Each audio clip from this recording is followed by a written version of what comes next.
Hello everyone and welcome to TNV Academy. Machines don't manage assets, but people do. And in ISO 55001, one word stands out repeatedly: competence. Asset management is often seen as financial models, life cycle planning, and maintenance schedules. But behind every process, it is people who bring the system alive. Without competence, ISO 55001 is just a document. This session explores why competence is critical and how organizations can build, measure, and sustain it. The role of people in asset management. ISO 55001 defines asset management as the coordinated activity of an organization to realize value from assets. The coordination, decision-making, and value creation come from people. Competence is not just a certificate. It is a mix of knowledge, skills, experience, and attitude. For example, a power plant may have advanced turbines, but if operators lack competence in balancing loads, those assets fail. Competence is therefore the bridge between assets and value. Competence in ISO 55001 clauses. ISO 55001 emphasizes competence through specific clauses. Clause 7.2, competence requires organizations to ensure personnel are competent on the basis of education, training, and experience. Clause 7.3, awareness requires employees to know the policy, objectives, and their role. Clause 7.4, communication, reminds us that competence also includes effective knowledge sharing. These clauses highlight that without competent people, asset management cannot deliver results. Now let's see competence versus qualification. Qualification does not equal competence. An engineer with a degree may lack the practical competence for specialized industries like aviation or railways.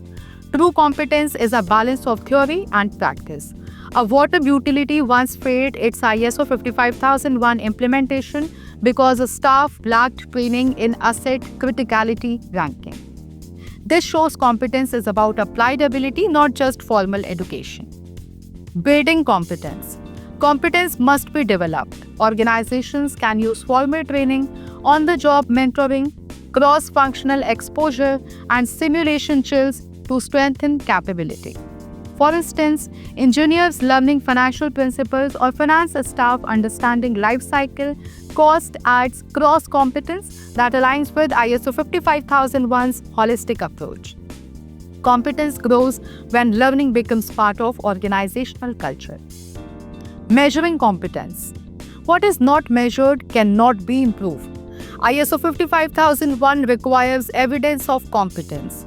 Tools like competence matrix, skills assessment, and certification programs provide proof.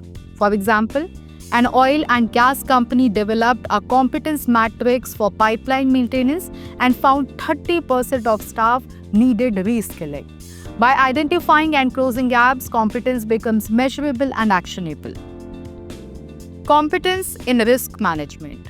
Competence directly impacts risk. In aviation, a single untrained maintenance error can ground fleets or cause accidents. ISO 55001 integrates risk-based thinking, recognizing that unskilled people increase operational risk, cost, and incidents. Competence therefore reduces uncertainty and strengthens resilience. Competence, digital tools, and the future. With AI, IoT, and digital twins entering asset management, competence needs to evolve. Employees must be trained in both technical and digital capabilities, such as data analysis and smart monitoring. ISO 55001 doesn't just require present-day competence, but also preparedness for future asset challenges like smart cities and predictive analytics. To conclude this, we can say that competence is the backbone of ISO 55001.